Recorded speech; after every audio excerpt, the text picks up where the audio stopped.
Fusion Patrol is a listener-supported podcast.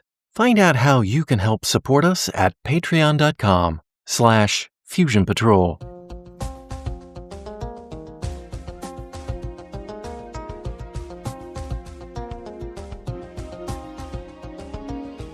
This is the Fusion Patrol podcast. Each week, we look at a different science fiction TV episode or movie and overanalyze it to within an inch of its life. Welcome to the discussion. Hello and welcome to another episode of Fusion Patrol. I'm Eugene. And I'm Simon. And tonight we're looking at the Doomwatch episode, The Human Time Bomb. Our story opens on the ugliest building they could find in the stock footage library, a horrid cement block of 1970s council flats. Here we meet a harried, squalid little family without access to adequate birth control. The head of the family is Mr. Hetherington, and he's late for work at the council planning office, and the crying children and the crowded lifts aren't calming him down much. In fact, he runs right under a car, killing himself in the process, and he does so right in front of Faye Chantry, intrepid member of Doomwatch. Meanwhile, Quist is being pressured by the Minister of something or other for a report on a development. But Quist's report isn't ready yet. While he will get that report out, there just isn't sufficient scientific research out there to reach a conclusion. His gut instinct, though, is against the project. It turns out the project is a continuation of the horrid block of flats that it seems Faye Chantry is now living in. In fact, she's been planted there by Doomwatch for the last 6 weeks to produce the report on the success or failure of this type of planned development. And she's feeling stressed. Her quarters are cramped, she gets constant obscene phone calls, wolf whistles in the hallway, apathetic neighbors, inadequate elevators, building failures, pathetic windows, and truly, truly hideous doors. She's also feeling that the council planning office is stonewalling her about aspects of the construction and even implies to Mr. Grant, from the planning office, that there might have been something shady going on during construction. The next day, Chantry is granted access to Mr. Scobie in the planning office's records department. He makes accusations in front of Grant and Chantry that they're all in the developer Langley's pockets and that there's a huge scandal. He grows violent and they leave. Reg comes to see Chantry to urge her to finish, but she tells him she just can't take it anymore. She explains the stress she's been under. Meanwhile, Langley is whining and dining Quist, where they have a philosophical debate about the future of planning and development in the UK. Langley sees standardization and mass production as the logical way forward, while Quist advocates for a more organic and, some would say, eccentric growth pattern. They both acknowledge that growth and resource pressures are problems that need to be addressed, but Quist is not sure Langley's approach is the right answer. Langley wants to know what will be in Quist's report, but warns him that Faye Chantry is prejudiced against him and grinding a not at all impartial axe towards him. Later, when Ridge reports back to Quist, he tells him Chantry appears to be suffering from a case of the vapors or something because, women folk, am I right? This confirms Quist's worst fears. He heads to see Chantry. Chantry, meanwhile, goes to visit Scobie at home, who also lives in the same building, only to find that he had a violent, nervous breakdown and being held, sedated, totally incommunicado. When Quist arrives, Chantry realizes that the man who died also worked in the planning office. Could it be that he was murdered? They visit the wife, and she confirms he was afraid, since shortly after they'd come here. Quist takes this to the police, who basically laugh at him, so he agrees it was a dumb idea and takes Chantry off the assignment. Back at the apartment, Quist is attacked by a rowdy group of children, and when the eldest Hetherington child goes after him with a hammer, Chantry tries to run them both over with a car. Well, technically she was only trying to run the child over. Quist is not convinced. While Chantry packs up that night, her lights go out, and she locks herself out of the apartment. She goes to the caretaker, who is put out for doing caretaker duties in his off time, but he goes to help her anyway. Probably not just because Chantry is a sexy lady and promised to pay him for his services. Quist, returning to London via car and dictating a report based on basically nothing, starts to compare the apartments to battery chicken.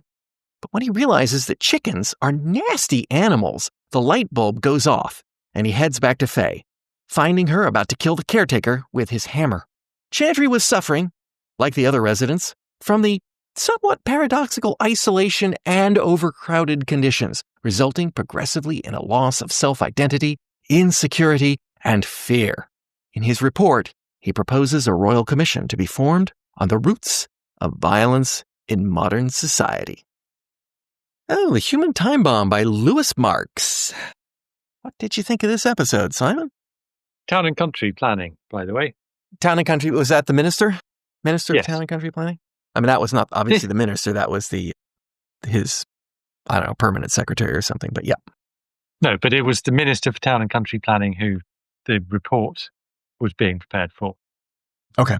I think there's shades of episodes like Time Flight into Yesterday here, in the sense that they've identified a kind of a big issue, probably a more social issue in this case, but nevertheless, something that if you were to investigate it, and, we have the benefit of another 5 decades of hindsight, you would find the data was there, but it's the kind of thing where you're going to see significant results in the data, and there's large amounts of data available. But this is a TV drama, and so what is significant in a large data set has to be extreme in a very small data set. So it has to be people hurling themselves in front of cars or whatever.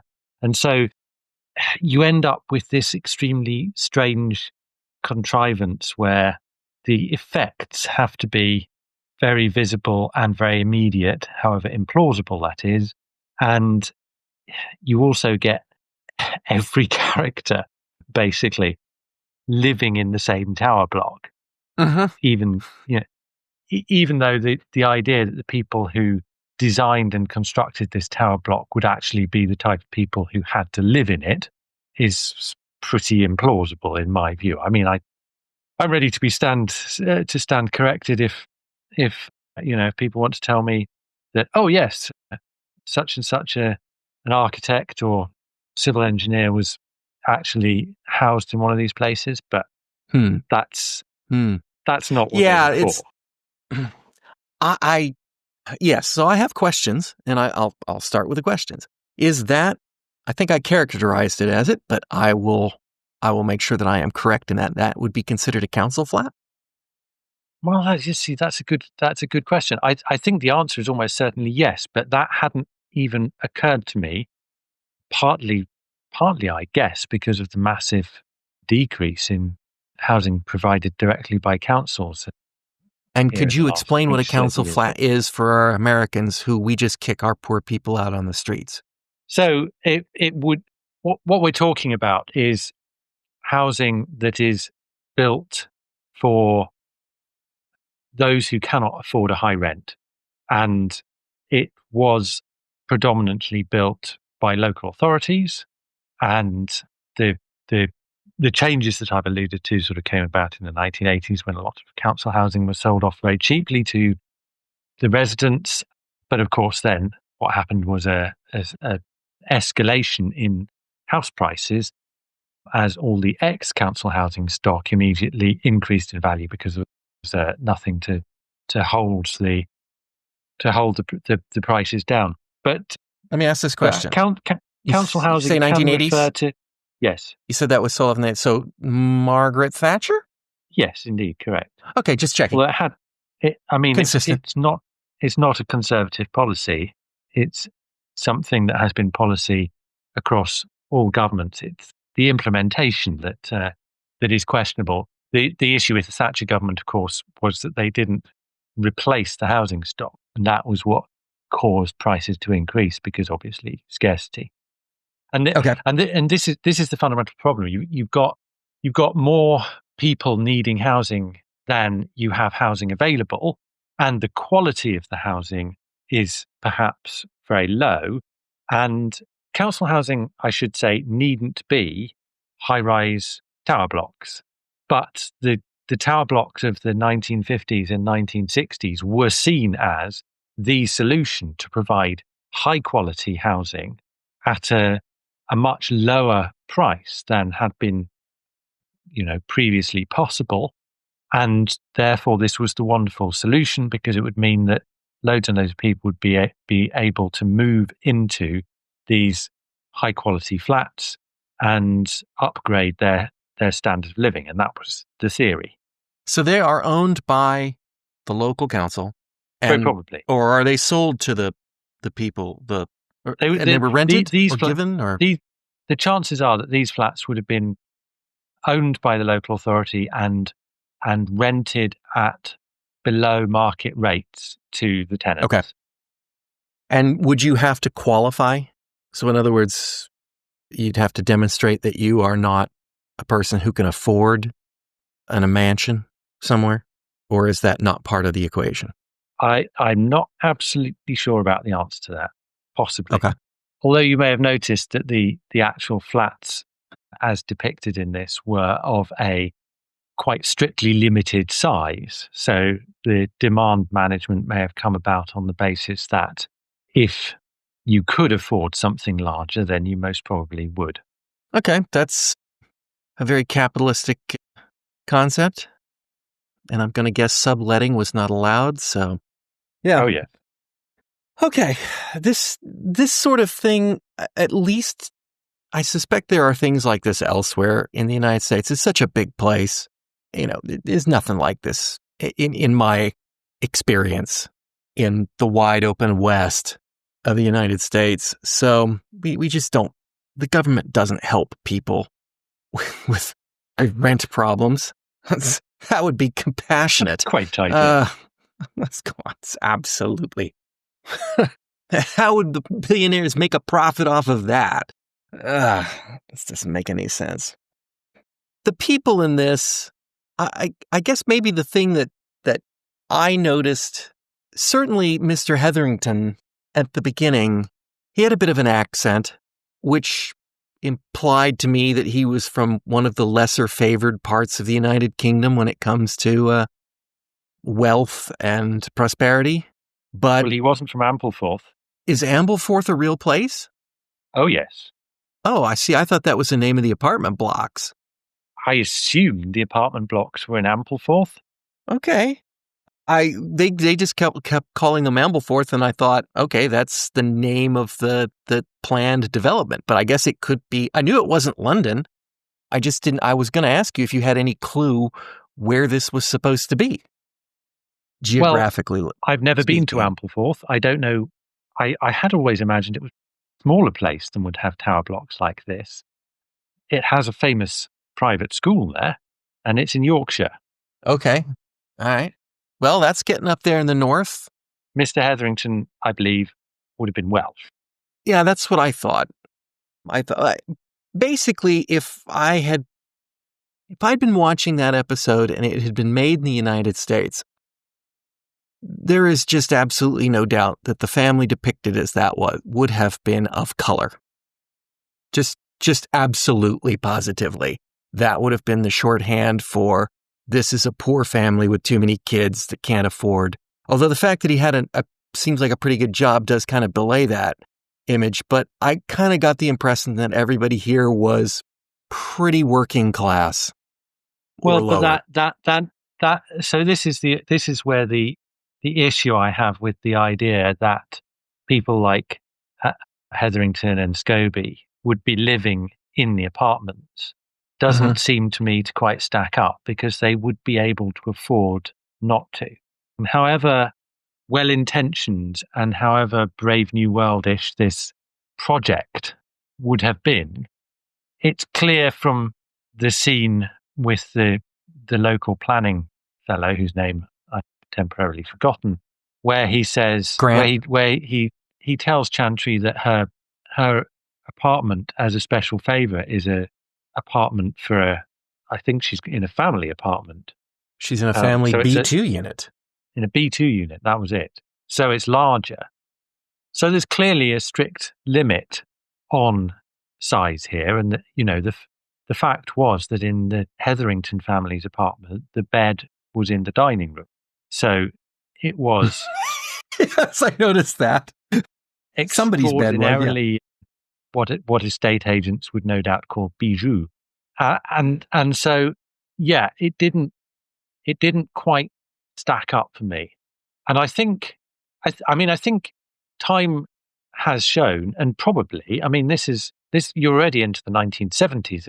Time had probably already begun to show that this whole experiment was fraught with problems, and no doubt the Doomwatch writers were keen to highlight that. But among the problems were the social issues created by the architectural design, and part of that was that it did isolate people in the way that Quist finally describes it at the end, and it also does create a situation in which it is difficult to, for whatever reason, it is difficult to police antisocial behaviour. But there may also be an element within that, and I don't want to get too deeply into the sociology of crime and poverty, but by essentially cramming together all the people who are underprivileged, they call it the human time bomb. That would be the powder keg in my mind.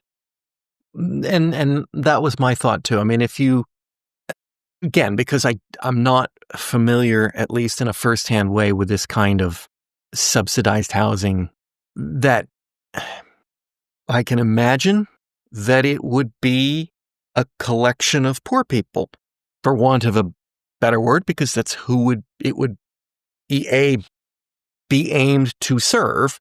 So therefore, it would collect them. But we know that many of the problems that exist in our society are because of this rich-poor, if you want to call it self-segregation, but this rich-poor segregation that occurs based on the societal forces that exist. That, in other words, if you can afford to leave, you do. You do. I mean, it's self-segregation, but only that's only half true. It's only one half that has the means to self-segregate. Poverty does lead to crime. If you're desperate, you will do what you need to eat. I mean, that's a general theme of humanity. So, I mean, I'm sure it's more complicated than that, but yeah, I'm sure it is. That's an important element of it. What seemed problematic to me in this episode is that what they wanted to try and do was to sort of showcase all of the issues. So, there are other aspects to that. There are the inherent issues, but there are also the fact that it's, so as we said, it's government provided housing, and therefore it's underfunded. So maintenance and things are not necessarily kept up. The idea an that on-site caretaker who doesn't work. Yeah, it's not a far-fetched idea, but the problem is that they're kind of mixing all of this in, and they're throwing in the stuff about window sizes, and I didn't even begin to understand Chantry's issue with the windows. It was like they did some experimentation to see if people felt that windows that were larger left them feeling too exposed, and if windows were smaller, they felt too cooped up. And so they found a kind of happy medium-sized window, your sort of Goldilocks window, if you like. And that was somehow bad because it was like a scientific approach, or because somehow that was connected with saving money in a way that was totally not obvious to me. I got that. That was definitely an anti, let's call it anti-market research, but it's really anti-science. Well, it's anti-basing a decision like this on data. Anti-choice is what it is. It's not about what window size works for you. It's about what window size works mathematically for most people. And if you don't fit inside that, I mean, for crying out loud, it would have been slightly better. It would have been slightly better if the boy, Hetherington Sr., had been trying to pound a square peg into those freaking round holes in the kitchen. That would have been like metaphor, metaphor, metaphor, flashing across the room. As it was just annoying.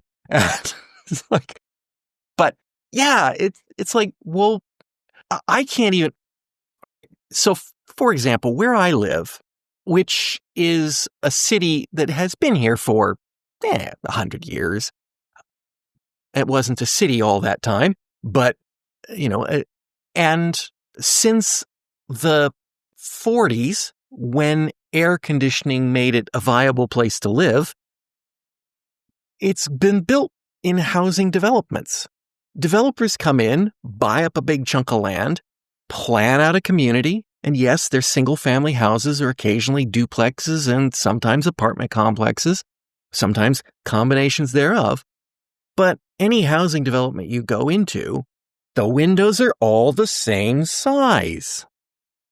Nobody builds custom houses unless you are absolutely beyond rich. So you don't get to go and pick your windows, or very rarely. Occasionally, some builders will offer, like, here are your 3 choices of window sizes on this wall. And that does happen.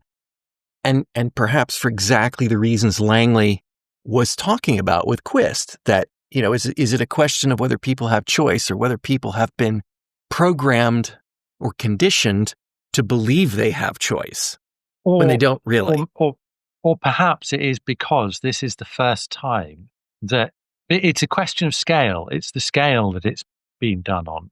And of course, this is the thing that the episode manifestly fails to get across. But because it's done on this scale, there would have been a real novelty to that. The idea to you and me that developers would build a huge number of houses that were very, very similar now, and houses rather than high-rise flats.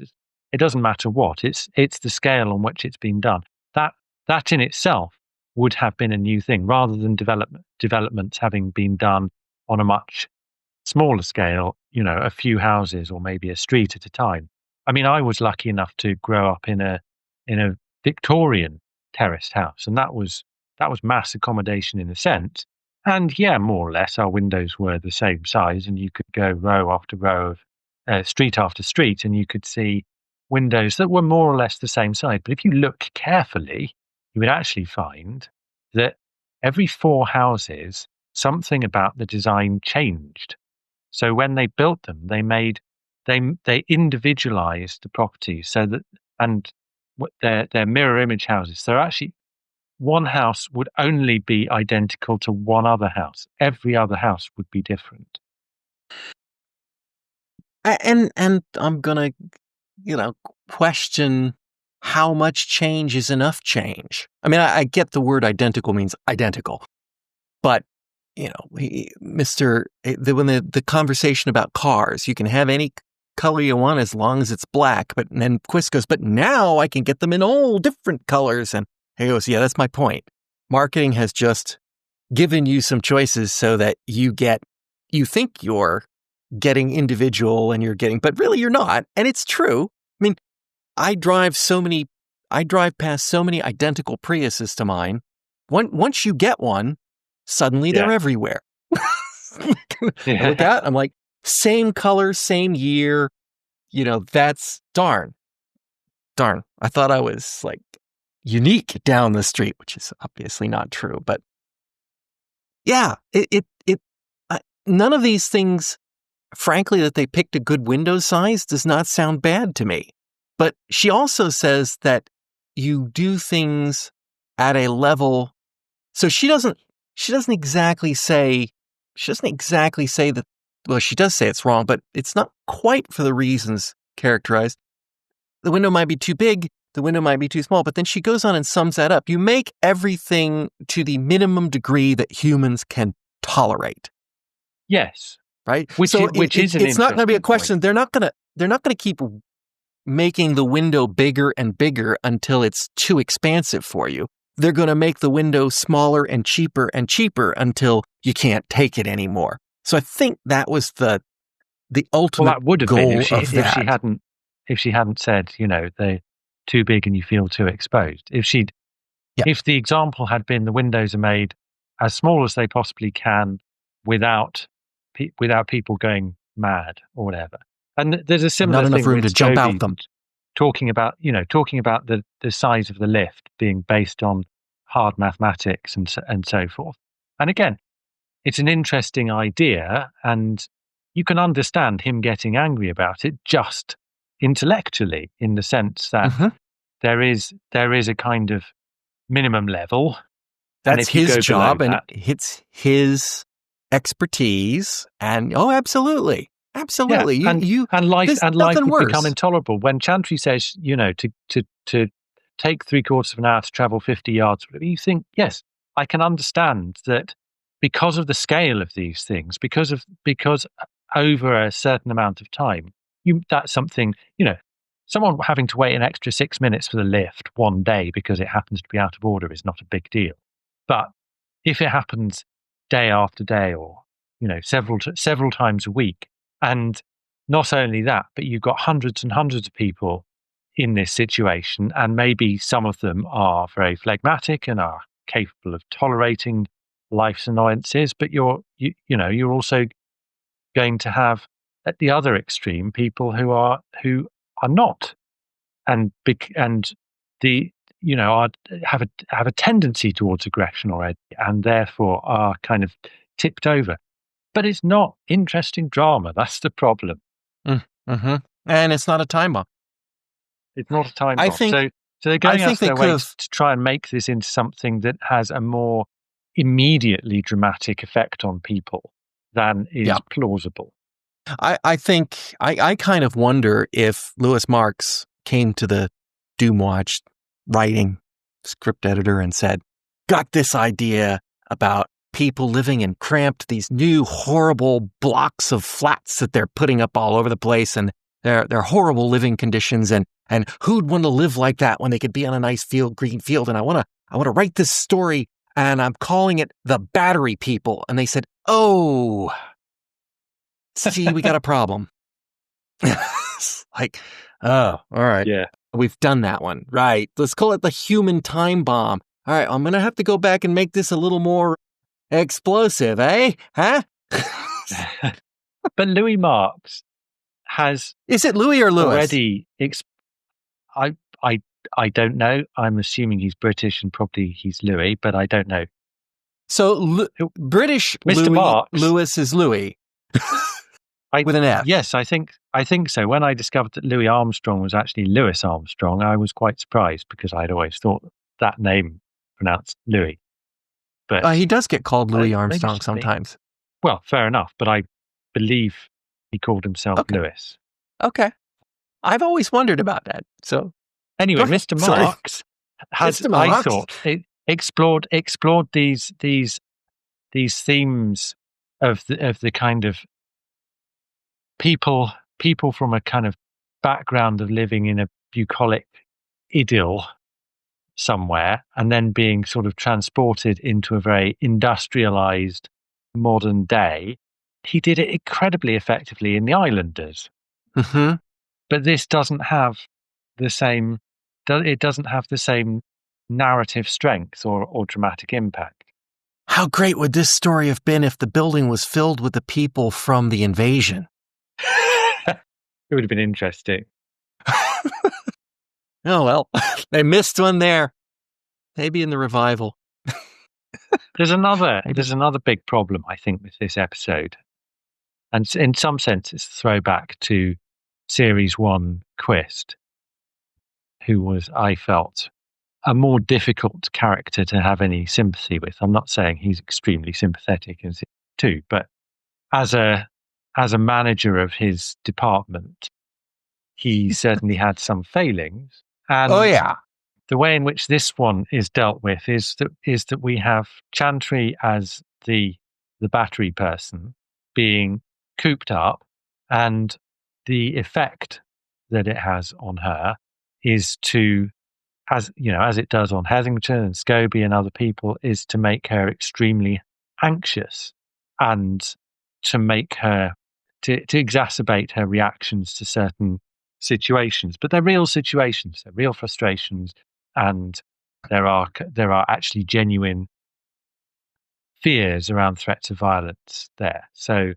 yeah. And Quist's reaction to all of that, as he sits around with Langley drinking champagne, is to basically, as you alluded to in your synopsis, dismiss everything as, oh, well, she's a bit hysterical. It's like he gives virtually no credibility to the theory that actually, and Ridge is even the same. He goes in there expecting to, he thinks that she's not doing her job properly. I know that the sexism in this episode is staggering. Yes.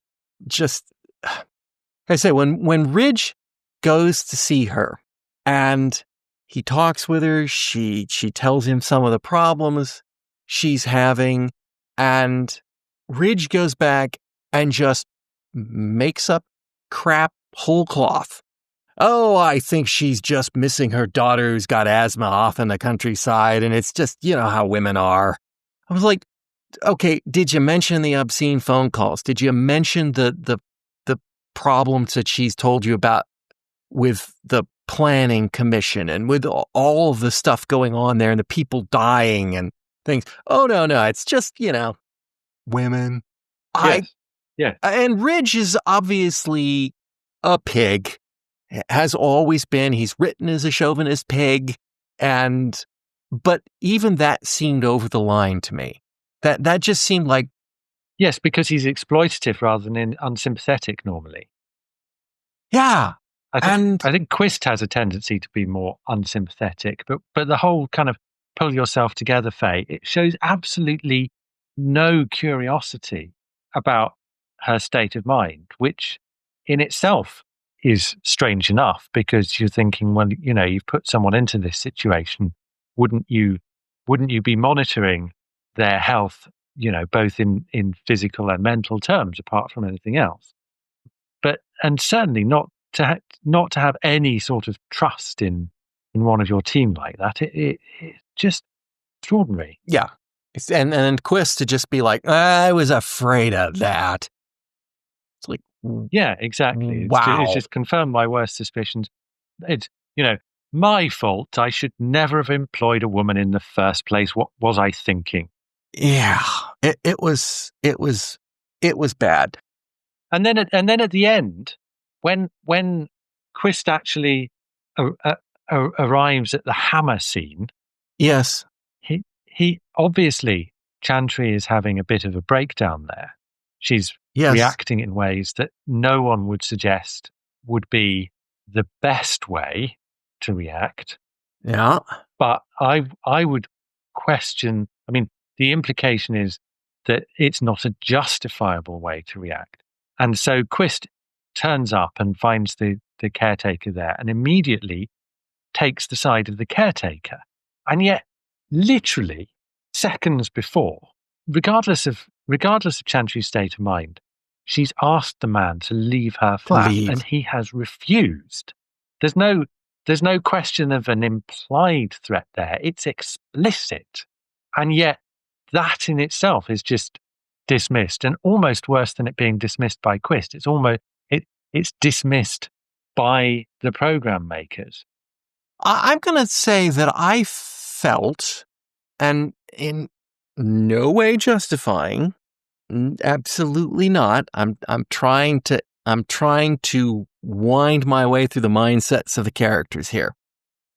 She goes down to the caretaker, and he seems as skeezy as he possibly could be when she comes down and asks for help and offers to pay him.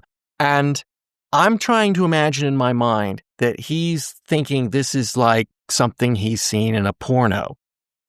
I'm a lonely woman and our lights have gone out in my room. Dear Mr. Electrician, could you come down and lay some conduit for me? And I can actually see John, maybe Graham Chapman and Eric Idle in that scene. And so when he goes, he's got that I'm a rapist leer on his face.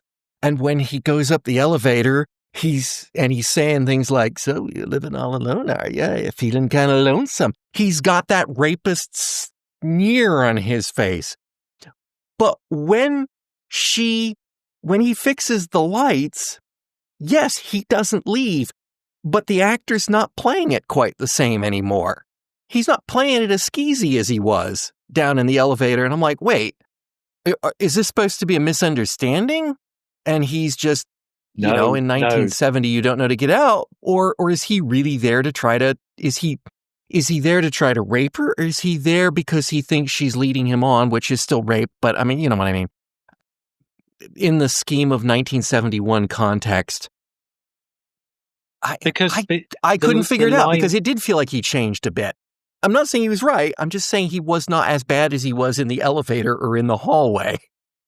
Well, no, he maybe wasn't quite as, he wasn't leering in the same way, but his line was, "I'll leave when I'm good and ready." That's true. That's not concern for Chantry. That is very explicitly, you don't get to decide this. I'm the one with the power here. Like I say, I'm in no way saying that wasn't completely improper. I just was curious why they played him differently up at the top. And this leads to another question.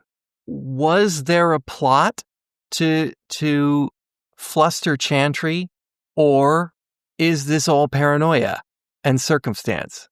Did the guy get taken away in sedation because of he really did flip out and had to be sedated? Or was that a result of Grant going back and saying we need to do something about Scobie? Were the obscene phone calls meant to rattle Chantry from somebody in Langley's organization? I mean, we don't get anything there. The problem is the drama is you can't have your cake and eat it there. It's like, because Scobie is living in the building, either it's living in the building that is having this effect on him, which, is one dramatic approach, or there is this conspiracy afoot, in which case it's not living in the building that's having this effect on him. And you've got to have one or the other. If it's the building, there's no conspiracy. If it's conspiracy, it's not the building. And that may be why this episode, I think, ultimately probably fails, is it can't really decide what it wants to be. I do want to throw out here that I really liked the scene with Mrs. Frank, who has met a woman, Chantry, who showed some basic human kindness and says, I need to make a friend with that woman. I'm going to go around and have tea and chat. And that is the human spirit reasserting itself in adverse conditions.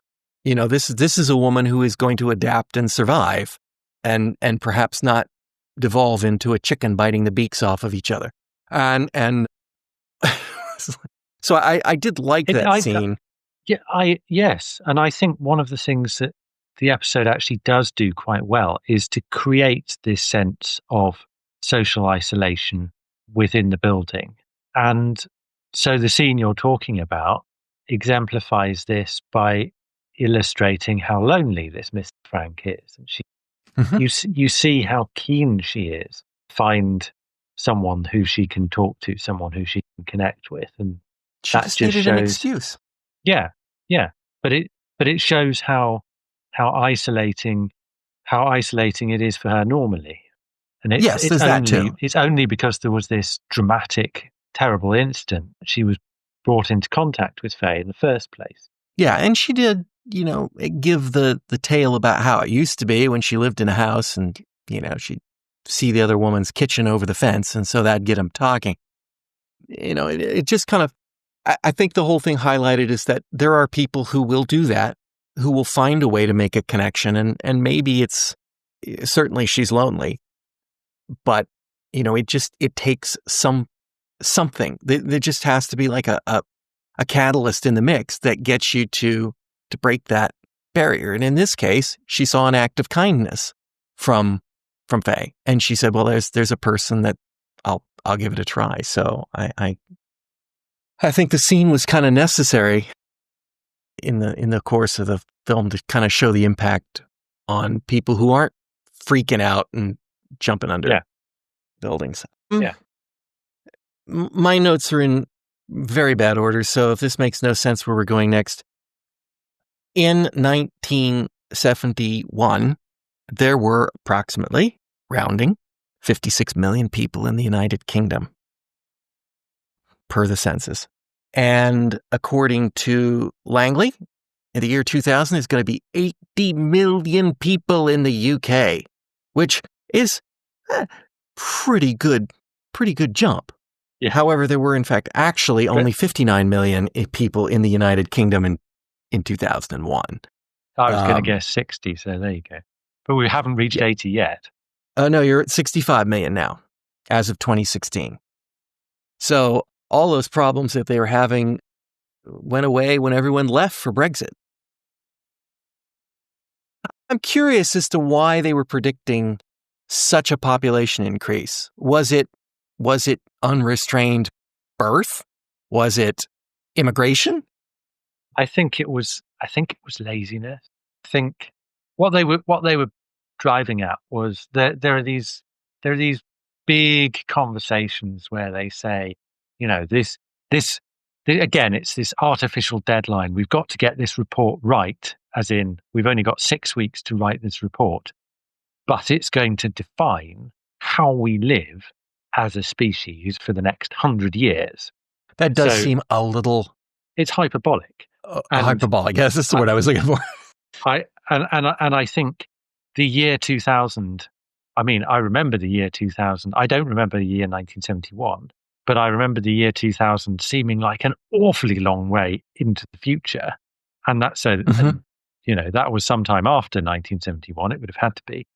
And so, I think the year 2000 there just stands for a long time in the future. And 80 million people there's a huge number of people. So it's big numbers being thrown around to illustrate how important these discussions are that they're having.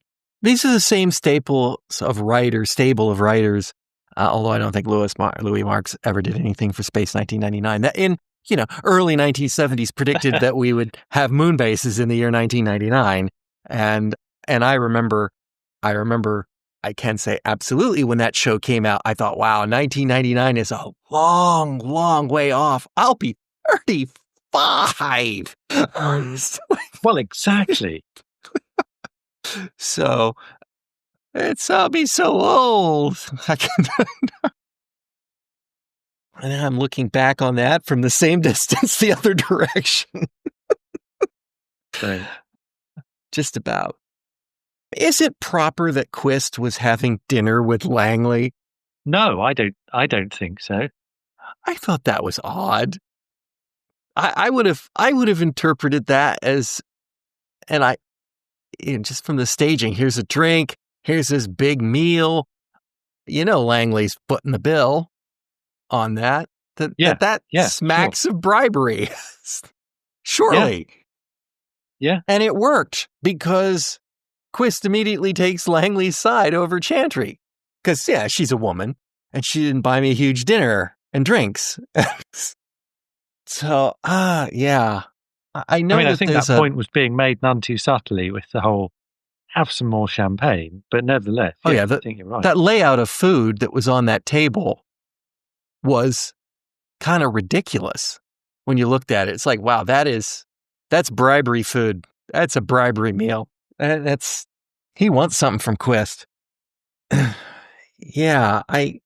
know that Britain has a reputation, British government has a reputation for being, I don't know that you use the term old boys club, but basically all the old schoolboys running things from a top of the class kind of the old boys structure. Although I don't think Langley was one of them. I think he was supposed to be Australian. He did sound Australian to me, yes. And his name was Billy. And I somehow don't think that they would have allowed that if he was from Eton or something. We have members of the royal family called Billy. You do now, but it's like No, in 1971, did you? Yeah. We've had monarchs called Billy. All right. Well, I just noticed that on the credits roll by. I thought that's kind of odd. Sir Billy. Sir Billy Langsley. Okay. All right. It really doesn't roll off the tongue like you would expect. So what the heck was the research that Chantry was doing? This seemed more like something a writer would do to try to get the feeling of the place that he wants to write a murder mystery set in. Plunk them down in the flats of apartments. How is that actually research? Is she interviewing the tenants? She's kind of going over the building records? That's what I was assuming. But I didn't see her do much of it. No, because it was just all we got was that she's been living here and she's not getting anything done because all the obscene phone calls and caretakers knocking her pictures over and stuff. It was just, although I have to say, as a landlord, when she asked the caretaker, "How did you get in here?" He goes, "Master key." It's like, does not every tenant in the world know that the owner of the property or his agent has a key to get in? Well, we don't know that she's a tenant, but also if I came home to find my landlord or someone there unexpectedly, I think I would be asking that question rhetorically. Okay, perhaps. I didn't think she was asking it rhetorically, but no, perhaps not. It didn't feel like that. And I will admit, and let me clarify this. I have a management company that handles my rental property. So I personally don't actually have a key, but my agent does. And they are required to give notice. Exactly. Any of your typically speaking, this will be relieved. Yeah, they are required to give notice, but there are some limits to that. If they give notice and they cannot contact the tenant, they ultimately will have the right to enter the premises. And if you call the tenant and say, "Could you come up and take a look at the lights in my apartment?" You mean call the caretaker? Or yeah, in this case, call the caretaker and say, "Can you take a look at the lights in my apartment? They're busted." I don't know how that phone call would go, but typically speaking, they would say, "Well, I could come up today and take a look at it. If you're not there, can I come in and look at them?" I mean, you just do that. But it did seem kind of like maybe they were explaining the concept of living in an apartment to the audience. No, of course, you have no privacy. They can come and go as they want. They can't, but theoretically they can. If that makes sense. I mean, if they were doing something wrong, they definitely could. Or they were acting in an improper way. I don't know how things stood in 1970. I would be surprised.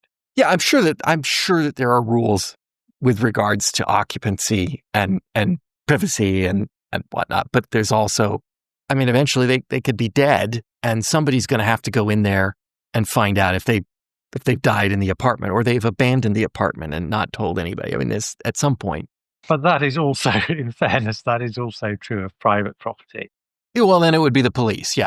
Yeah. I think typically it would be the police. So did Quist have a new office? I didn't notice that. You didn't notice I didn't really notice it was a completely, because when was he in the office? Because we didn't see when they were having coffee. See Jeff, we didn't see Colin, we didn't see Pat at all in this episode. But when they were in having coffee, who was with Quist Ridge? and the minister's man and Ridge for that matter? Oh, because remember the guy said, with your staff, your scientific staff, I'd expect the coffee to be a great cup of coffee. So yeah, but it was so it was his office. Utterly completely really different set. Good call. He was just in the old one yesterday. The last episode, anyway. Was the kid attacking him with a hammer? I wasn't sure whether it was Chantry imagining that. Okay. I mean, the kid obviously did have a hammer. Yes, he did, but it was supposed to be a toy hammer. Or maybe it wasn't. Maybe he'd been allowed to play with a real hammer. But one way or another, it was either supposed to mean that the building had had an effect on Chantry to the point where she started seeing violence, even minor acts of violence, start to look extreme, or the building has an effect on the kids so that they become feral, Lord of the Flies type thing. I think them throwing Quist to the ground demonstrated that quite nicely. Yeah. But I think both things were suggested. The problem was it wasn't clear which of those was being exemplified in that scene. Hetherington's kid, when Quist and Chantry left their apartment, that boy got up and ran to the door and opened the door and was like looking out, kind of with a sneer on his face. At first, I thought he was going to... He didn't look sneering. He looked distressed. I don't know what he looked like. He wasn't the greatest of actors. But when he ran to the door, my thought was he was going to tell them something. Hey, mister, my dad said... Yeah, but he didn't. He just went to the door and he was like, whatever he was doing.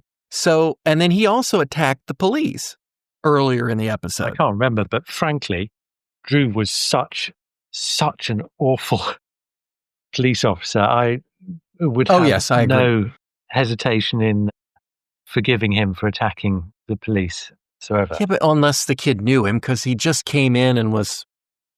He was just a shrewd judge character, I think. I noted it very quickly in the episode when the boy started pounding on the policeman. I was like, okay, that kid's got some anger issues. But this was before I knew that this was the building is causing them all to go crazy episode. I didn't even get that when he was having trouble with the elevator. I mean, just like, hey, he's late. This stuff happens. Some days it's a bad day on the elevator. I get that. And obviously these people don't like you. Obviously you're the weird man out that they don't like. And so that was the kind of vibe I was getting off the story up to that point. So, all right. It is kind of a strange place to start, apart from anything else. That opening. I mean, I guess I get that it is supposed to be dramatic pre-title sequence in which someone dies, but the story picks up with Chantry 6 weeks into this assignment. So we never get to see, for example, the progression of deterioration of her state of mind or any of that stuff. We don't even get to see it in flashbacks. It's like this is where we're picking up the story, and we've just got to figure out for ourselves what of what we are seeing is actually normal and just the way these characters are, and what of it is actually caused by the way they live and the building they're living in. Yeah. All right. Last question from me, or last topic. It's not exactly a question. It's an observation. It's a question. Obscene phone calls. Perhaps I've led a sheltered life. I don't understand the point of obscene phone calls. I know people that have made crank phone calls, and that's done randomly. At least as far as I know, it's done randomly. Or at least anyone I've ever known that did a crank call did it randomly. You don't watch The Simpsons? You don't watch The Simpsons? No, I figured if it goes on 50 seasons, I might start watching it, because by then it's probably gotten okay. Yeah, you're going to be able to watch it. I won't, because it's going off to Disney Plus, and I definitely will not be getting that streaming service, at least in the United States. Are they targeted? So in other words, does the person I think they can be. Person calling Chantry know that they're calling a sexy lady? Or are they just, it could be Ridge that answers the phone, in which case then they would probably obscene phone call back and forth at each other. But, okay, all right. Truth be told, Ridge meets this bird. We'll use his terminology. Bird. And he takes her out and he sleeps with her and uses her razor to chop up his face the next morning. I can picture his sort of, hey, I'd like to go out with you again, to make an obscene phone call to her that night. I could picture Ridge doing that because he's a pig. But again, that's targeted. It's somebody he knows. I don't understand the purpose of it. I don't understand. I assume that it's a sexual thing. I don't understand why that would get anybody hot and bothered. Well, I don't know. I think it might be a power thing. I mean, I don't know. It's a psychology question, isn't it? I don't think there's any doubt that they are often targeted. Do you think Chantry's were targeted? Yes. Okay. So somebody else in the building, like the guy that wolf whistled her in the hallway, got her number, and he's the one doing this. Well, why else would she get so many obscene phone calls just in the 6-week period? Her name's, somebody put her number on the bathroom wall. That's possible. That's possible, but it's still a form of targeting, so it's the same. Yeah. Yeah. I don't know. It was all kind of weird. Also, the fact that she was able to take the call, listen for a while, know what it was, hand the phone to Quist. What did Quist take? Like 10 seconds before he got the thing up to his ear? And it was still going on. Yeah. And hang up. Just hang up. I know it's not, I'm not saying you want to, it seemed odd that the person at the other, what does the person at the other end think if you pick up the phone and you don't immediately hang up on them? That you're into this? That you're going along with it? It's such a bizarre thing. And then to have thrown it in this episode, it's just like, all right, it's all weird. Anyway, any last thoughts on this episode, which I would say is not one of the best we've seen? No, I mean, I think it's, I don't know what people thought or knew about tower blocks in 1971, but they didn't get it wrong as an issue. In the decades ahead, what they were talking about would continue, and tower block living still is. It is one of those things that permeates British culture and indeed British politics, because I think the first, forget the name of it now, but there was a particular tragedy in perhaps a poorly constructed tower block in the late 1960s. Oh, 60s, yeah.